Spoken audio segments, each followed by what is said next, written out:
The Cooper and Anthony Show. It is that time of year that Halloween. the list.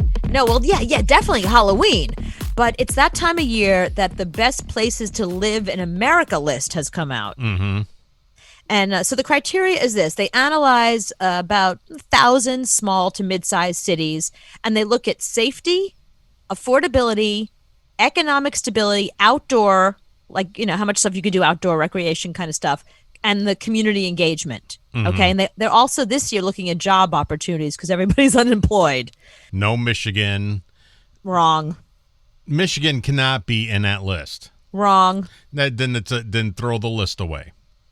It's a good list. So the number one city from like 5 years ago is now number 6, and that is Asheville, North Carolina. Mm-hmm. And they describe it as quirky, with a wide diversity of outdoor adventures, with wilderness and mountainous ecosystems and waterfalls and zip lines. And I'm reading this and I'm thinking, people want this? Birkenstocks for days. It's Yeah. the biggest hippie commune in the world. Right. So that's a no. That's a no from me. Yeah. Number 5 on the list sounds a little more up my alley. It's Rochester, Minnesota.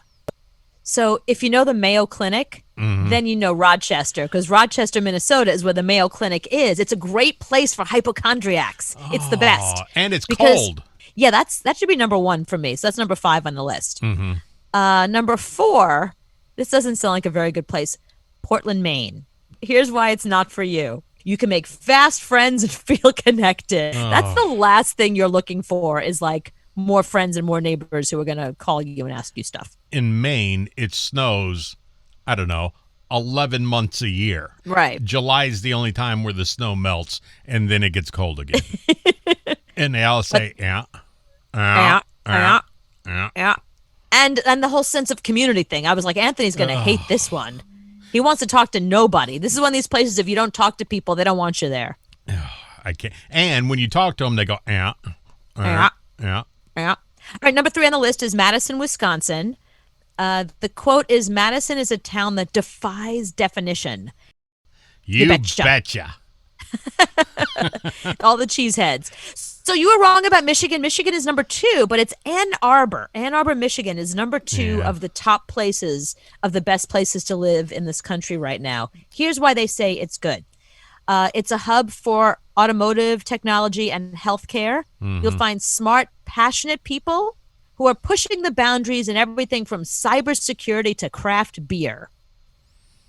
Yeah, that's kind of what Ann Arbor is known for, is the beer. But, I mean, in January, you can't go anywhere. There's 75 feet of snow. These are all very cold places. Mm-hmm. What's number 1? Okay, so number 1 on the list is another cold place. It's Fort Collins, Colorado. Wow, really? Here's why you'll hate it. Families with small children, creatives, outdoor enthusiasts, and high-tech entrepreneurs all feel at home there. And pot is legal.